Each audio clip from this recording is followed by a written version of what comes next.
Greetings, everyone, for, as Stephen said, our last TRG 30 in September, TRG 30, where we talk bold change for our sector's resilience. And today, TRG is live from the stage with Birmingham Royal Ballet. I want to quickly orient you about the company and our guest today.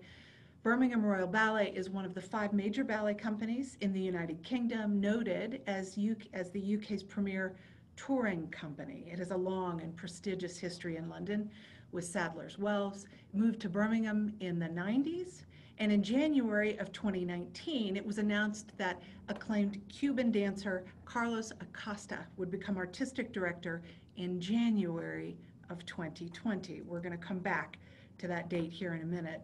A little bit about Carlos. He trained at the National Ballet School in Havana, won a slew of awards, including the Prix de Lausanne, became a dancer with a variety of prestigious companies, the English National Ballet, the National Ballet of Cuba, Houston Ballet, ABT, American Ballet Theater here in America. 17 years he was permanent member of and eventually principal guest artist at the Royal Ballet.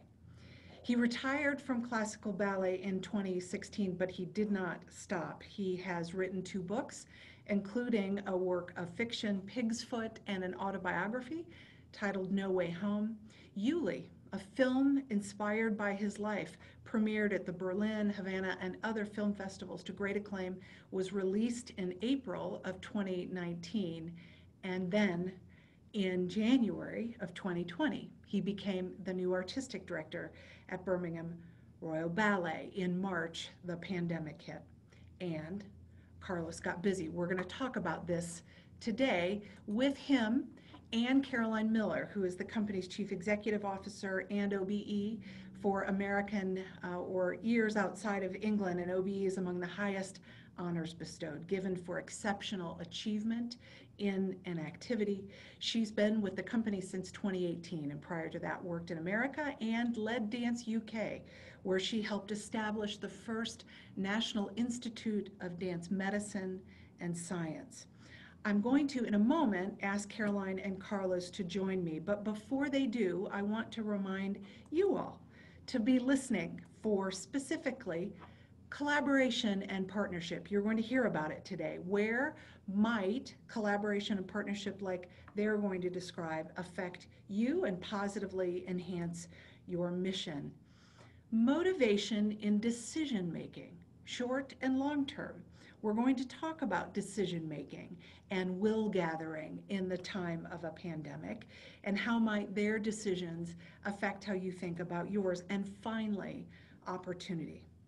This pandemic is a horror, and yet it has provided opportunity that leaders have seized on. You're going to hear Carlos and Caroline describe what they've done with their company in Birmingham and beyond. Before actually I introduce them, though, you would not be surprised to learn that I dug into this company a bit and noted on their website a published company philosophy. I wanted to share that with you today. The Birmingham Royal Ballet, it says, will work hard to earn the respect of the people of Birmingham and peers for taking creative risks and using its position as Britain's most creative and versatile touring classical ballet company to inspire and delight audiences with work that is relevant, exciting, and technically excellent. Carlos and Caroline, I'm going to invite you to join me on camera now just as soon as you'd like, or here in a moment, as I highlight your upcoming sold-out partnership with Birmingham Repertory Theater, LAZULI Sky. It was commissioned, Carlos, by you and conceived specifically for and in the context of this pandemic. You've also just announced December performances of NUTCRACKER at Royal Albert Hall. There's lots to talk about today. Carlos and Caroline, welcome. Welcome to you, and thank you for joining me today. Thank you. Thank you for inviting us. Oh, you are so welcome. I'm so excited to have you here. I want to start, Carlos, with you. You began this major new role with BRB when the COVID pandemic hit. And it seems like there would be two ways to respond: to go all out and pull back, or go all in. And you somehow got to this all in place. How did you do that? Well, from the first time, the first thing that I obviously it was on my mind, it was to keep everybody safe, but also I was very concerned about the effect, psychologically effect of not being able to perform to an audience. You know that what we do is like that, is that kind of offering simultaneously to an audience and then receiving. That aspect of what we do now, we were not possible to deliver. And for how long we can go on as an institution without performing and facing an audience. So that aspect, knowing myself, because I'm a dancer, I've been a dancer all my life, knowing how important that is, it was on my mind.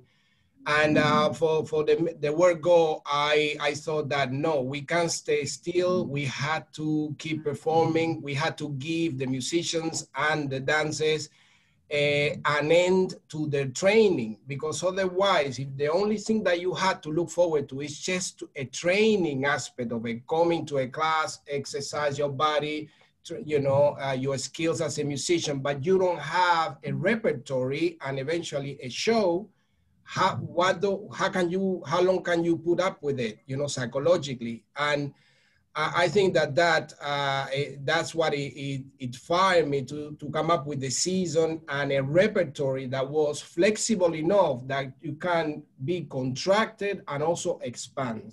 So that's the first thing. The other thing that also, obviously, I wanted to do is to leave a record behind that speaks of the time we are living today. As you know, the 2020 is going down in history because of the obvious reason. So I wanted to look back into this year and say, this is how the Birmingham Royal Ballet deal and responds artistically to the COVID. And so that's why I team up with the choreographer, William Tockett, which again, we've been colleagues for years. And I asked him to create a choreography for us that speaks about hope, that lifts up the spirit, and also make an stand, from the sector of not being still, but actually being up and about and active.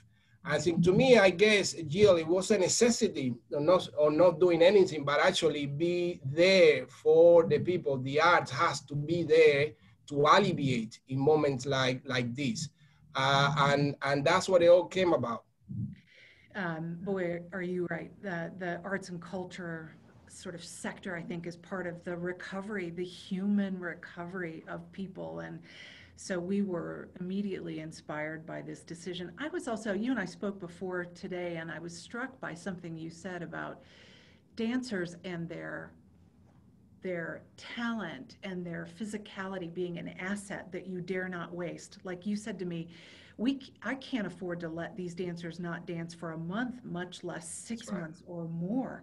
Just that is an asset. That was a different way of thinking about this. Well, the thing is that what we do is an investment. We've been training since we were 9 years old to get to the level that we are. And now, if we can retain that investment because we are not able to perform, to stretch our bodies to the maximum capacity, for the musician to actually face an audience, to play together as an orchestra, then that investment will be gone in months. And so that aspect of retaining, preserving all those years of training by keep active and be performing and being also, it's a social art as well. It's not a solely playing, no, it's people, individual coming together to deliver a message, to deliver a score,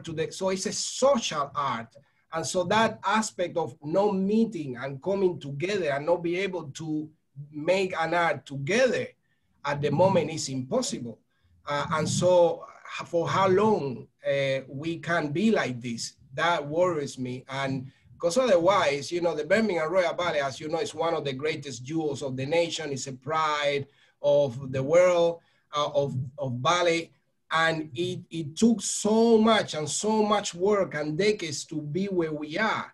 So I was thinking, okay, what kind of company are we gonna have when we come on the other side if we're not able to perform, to train, to come together, to, you know, play Tchaikovsky together or doing a swan lake together? If we don't do that together with an audience, which is also our own nature, for how long? And how long, what kind of company are we gonna have in terms of the level that we already cultivated if we carry on like this? And so from the word go, I expressed that, you know, worry that I had. And that's why we have all these many plans. So Yeah. plan A, we could go outdoor. If it's too cold, then plan B, we could try different places. And it's just, we had all these many plans flying in the air and see which one we land and keep adapting to every situation. Yeah, so Caroline, you know, the decision-making I hear is both short-term, we must be part of the community's recovery and spirit in a social way and together, and also long-term. If we don't, who will we be? So from your perspective, lots to operationalize here. We've got to keep dancers safe. You typically or traditionally perform at the Hippodrome. This is in partnership with the Birmingham Repertory Theater. Just talk a little bit about how you operationalized this vision that Carlos and you developed together. I think it's quite interesting when you talk about the long term and the immediate. Mm. The company was at an absolutely crucial point in its history. We had just secured Carlos as our new director. That in itself was a worldwide coup for the company. No one thought we'd get somebody of that stature to come to Birmingham, Britain's second city. And, you know, when we announced Carlos a year ago, and he had a year of engagements before he could start in January, it was reported from the New York Times to the Times. It was massive news. And I knew that David Bintley, our previous director, Sir David Bintley, had taken the company to such a high level, but that was then. We needed a new vision. He'd been the director for 24 years. We wanted to go on to the next step. In January, when Carlos started, we announced this amazing first season, big bang. And then 2 months later, it's all gone. It's all gone. And I had two things that I was dealing with. A company of 180 permanent staff, 60 dancers, 45 orchestra, technical crew, costumes, everybody. This is real life employment. I have Carlos Acosta, our new director, brought low by the fact his whole first season is gone. Am I going to be able to keep him unless we can do something that he wants to do? And at the same time, we have COVID going on around us. How do we keep everybody safe? And we basically did what everyone else did at the beginning. We locked down. We said, okay, it'll pass. We'll postpone things. And it didn't take very few months before both Carlos and I were on the same page, which was, we put shows on. That's what we do. Why is everybody giving up so easily and saying, we can't do this, this is too difficult? And Carlos and I didn't know each other very well. We were trying to build a relationship in very trying circumstances, not even in the same building with each other via Zoom. Carlos had awful internet connection from his home, so even harder to talk to each other. But we decided we would have this big idea, and we knew that nobody else, we wanted to perform. So Carlos came up with all these plans. And my plan was, if we can't find a venue, because our home theatre, Birmingham Hippodrome, is a commercial theatre, and it was immediately closed down, mothballed. It now won't open until next year. We didn't have our own theatre. Places like the Royal Ballet or even English National Ballet, they have their own buildings. If they can get the right process in place, they can put something on. But we didn't. We had a company of talent and artists and creators and no space. So at that point, I said, oh, the one big advantage operationally is Birmingham Royal Ballet has the Jerwood Centre for Prevention and Treatment of Dancers' Injuries, led by a clinician, Dr. Nick Allen, who was very linked to the sports world. So from an operational point of view, Nick was very tied in with the leaders of the sports world and their protocols for bringing elite football, rugby back to work, team sports. And Nick was invited by the government to sit on their DCMS task force for how to safely bring the performing arts back. So at least Carlos and I knew we had an expert in our team that could tell us, this is how you do it. This is how we bubble people. He could talk directly to the head of public health, the head of health for the elite sports teams, and say, how do we deal with testing? How do we do with cleaning? But the key thing, just to move myself on quickly, is I said, if we don't have a space, let's build a space. Let's just get a warehouse, put a floor down, bring our own people in. And as soon as we started to say that, and I said it in public, partners came to us saying, we like your thinking, we think the same, we want to do something. So first of all, Alistair Spalding at Sadler's Wells said, don't just hire a warehouse. I've got a theatre. I feel the same as you. We're in receipt of public money. We should be able to do something. Let's do a week here and we'll work out how to do it. And then I was talking to one of the other venues in Birmingham about Black Lives Matters, and I started to talk to her about what we wanted to do. And she said, we have a theatre and it's empty and we've got no product. Why don't you come and bring it here? So much, and assets that are in relationship and in access to government, DCMS, government decision-making that were at play here. Carlos, as you reflect on what Caroline was describing, did you experience resistance, enthusiasm? What were you feeling, and what were people around you expressing to you? I think everybody was very pleased that we took that decision of not just do anything and waiting around, but I think people appreciated that we had a plan in place, that it would engage them, that make them go back in their feet, and that we have optimistically put a season in place for them to work on. I am a fighter, I'm not gonna let these circumstances kill my enthusiasm. And that has been my life all the time. And this is just another crisis that we need to navigate. Obviously, we have gone from plan A to B to Z, and probably now we are plan W, Look at Caroline is laughing at the moment. But I think it's just trying to retain the enthusiasm, and I think people appreciate that. I mean, a lot of the company, they're just sitting and waiting, and they sort of say, well, what can we do? But for us, always been, and with Caroline and the team, is like, what can we do? Mm-hmm. It was so obvious just to sit down and wait, but no, that's not us. Mm-hmm. Because the people need us. They need beautiful things in the world, and that's why we need to be there for them.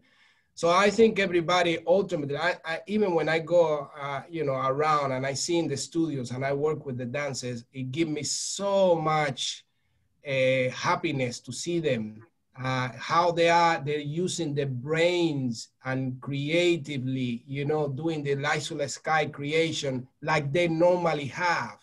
Because also creating a piece, a work, also it challenges you as an artist.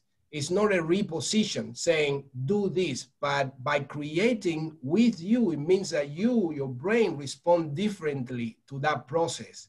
Mm-hmm. And this is, again, is what we normally work on. And to see them, like, obviously we got the mask and the logistic to mitigate it, but to see them sweating and coming together socially, sorry, Sorry.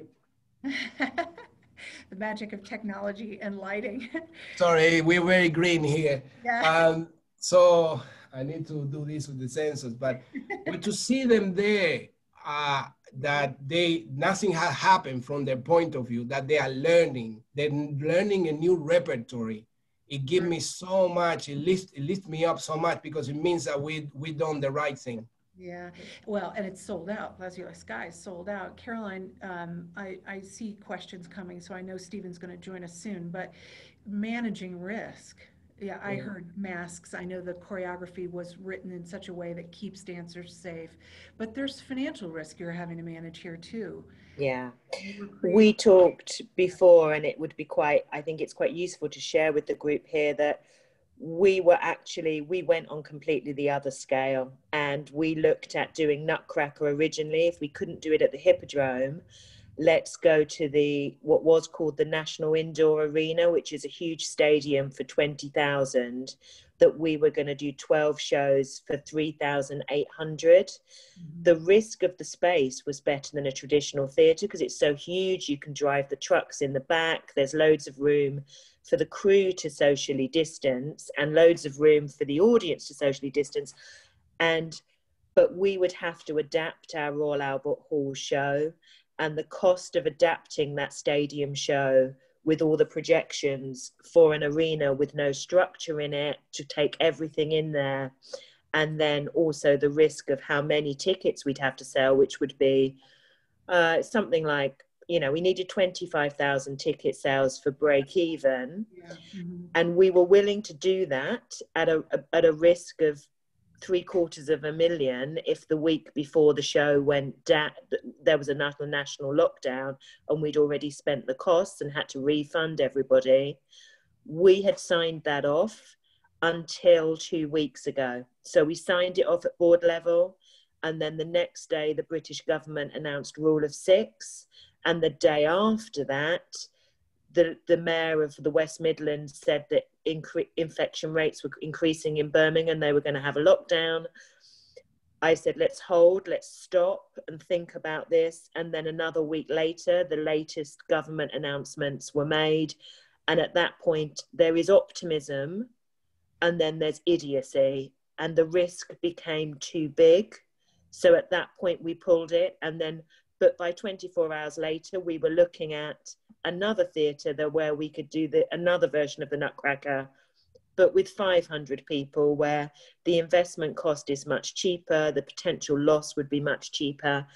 And that's similarly for the decision that we made to go ahead with the Royal Albert Hall. The risk level for that, London is different from Birmingham. Their rates are different at the moment, and I don't know whether the government will protect London as the capital more from lockdown. And the idea about will we be locked down over Christmas, I don't know. I think maybe the risk they won't do that for a public perception. And also we have spent and already recouped our costs for the Royal Albert Hall show. So we don't have that extra investment. So our risk for that, apart from the very serious risk was how do we keep people safe in hotels when no one's toured to another city at that scale. But the big risk financially to us really is only the hotels. If the week before the show was cut, it would be the hotels. So the risk is still high, but we went into risk management and risk analysis in quite a lot of detail, financially and safety-wise. Yeah, Stephen, I know there are questions. Just get us going. Yeah, and Caroline, there's a question actually on this point around the venue partnerships that you have and the financial arrangement there. Caroline also asks, are the venue partnerships based on a box office share or a hire or a mix of both? And are events ticketed at a cost, or are there different ticket prices that you may have put into play for your Royal Albert Hall production? Everything is different from everything we've done. We made a decision for the autumn, this is excluding Christmas. We made a decision for the autumn that we were originally going to spend about £500,000 major investment in Carlos's first season. we decided we would invest $250,000, so half of that, into Birmingham's autumn season, but knowing it was a loss leader, we would never make the money back. So for the Rep and Sadler's Wells, the Rep, we had 4 shows. They sold out in about 6 hours, and we put on an extra show that sold out, but it's only 150 tickets a show, and the top price is £35. At Sadler's Wells, there's slightly more tickets. Those shows all sold out in 8 hours. There's about 430 tickets, and their range of price as well there. But we know that we can't make our money back. We originally thought we would make a show that would match those economics of the ticket income, but when the creative process started and we decided to use projection mapping rather than sets, and the ambition of Will Tuckett and his team was so exciting, we decided it was more important as a company that Carlos's first commission came out of the door being absolutely stupendous than it was worth the investment.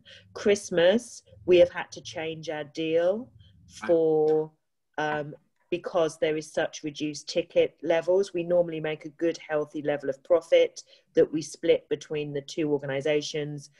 We are looking at the show guaranteeing covering our costs of coming, but that the split being in favor of the venue for taking the risk, and then merchandise we split 50-50. And if we came to the worst case scenario, a force majeure, I think we'd probably end up covering our costs and splitting things like hotel rooms. But these are proper long-term relationships that aren't just for this year. We need to get through this year, and next year we'll go back to more normal deals. We've got time for one question, and we'll have to have a quick answer on this one. But from Michael, how can the concept of peak training, Carlos, that you talked to as an asset be incorporated into balance sheets to persuade government and corporate partners of the benefit of investing in protecting an intangible asset? It's very, very, very interesting question. And I think, I don't know, to be honest, you know, if we really, or the government is actually taking that under consideration. The answer is no.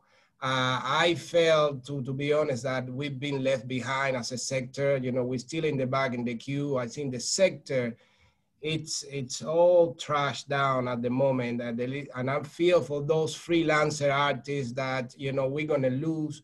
Also, it provides a sort of like a breaking point, is like a crossroads to so many musicians, to dancers, that they just don't see the point, and so they'd rather move into something else, maybe teaching, and then we lose all these many artists that otherwise would have been with us. So yeah, it's a very interesting question, and hopefully, you know, we can only hope that the government and you know, we learn from this, and hello? Do carry on, Carlos. Yeah, just keep talking, Carlos. Okay, right. And so, yeah, just to wrap it up, the question is basically that I wish we, as a government level, we have done more on that front. It's such a provocative question, and not at all a surprise, given this new the paradigm that you've offered, Carlos, about this investment in the art and the exodus of talent and the risk in our communities and our institutions if we let that happen. I switched us too so that we could just see what's coming up next on TRG 30. Always remind you about the resources on our websites, and specifically wanted to get to our new benchmark insights that are looking at 2021 and beyond, encouraging you to join, because Patron Manager, which many of you are on, is going live soon. But listen, as we celebrate the ambition and courage and creativity that Caroline, you, Carlos, you are bringing to the city of Birmingham and to this global community who are listening to this, to these actions you're taking.